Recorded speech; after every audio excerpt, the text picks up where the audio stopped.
Now today, we also take time to look back and honor our fallen military heroes. We also want to honor our veterans and share their stories of resilience and bravery. The story we're about to share is a personal one, and it touches on a topic that many may feel is not appropriate for children. But we feel it is an important story to share with all of you. Thanks to a team of skilled doctors, there's one veteran who wishes to remain anonymous, has been given a new hope for his future. He received the first penile transplant for a combat veteran. The man is also a double amputee, but as he told the New York Times, this transplant made him whole again. This is a young man that really gave everything he had for the country and was badly injured. And it's just a great honor to be able to help him out as significantly as we have with such a bad problem. Hey, what happened? Shit up ball.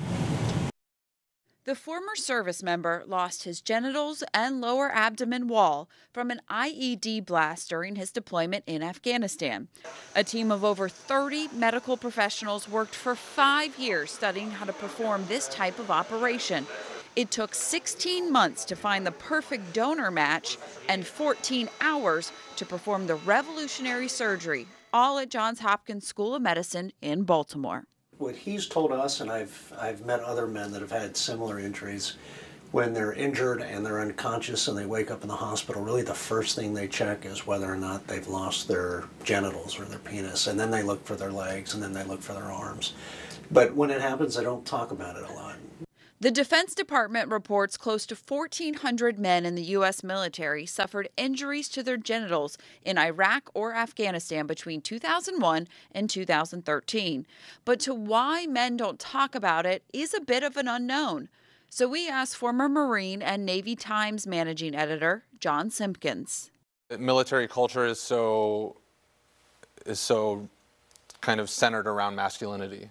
There's such an emphasis on independence, and there's such an emphasis on self-reliance and not having to open up emotionally to other people and kind of being able to handle everything and anything.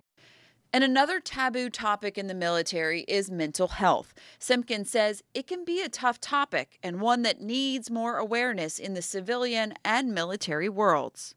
Post-traumatic stress, depression, all of those things are something that you're told to, not told specifically, but you're kind of just molded to not address and to kind of keep to yourself.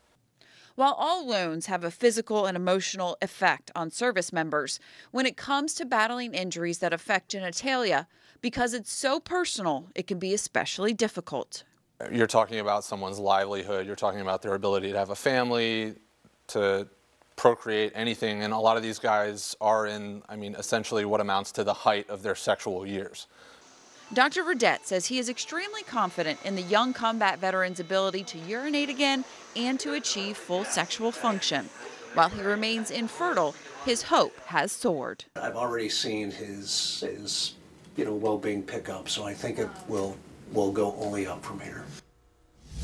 It's truly incredible. We want to thank Johns Hopkins University School of Medicine and Mr. Simpkins for sharing that story with us.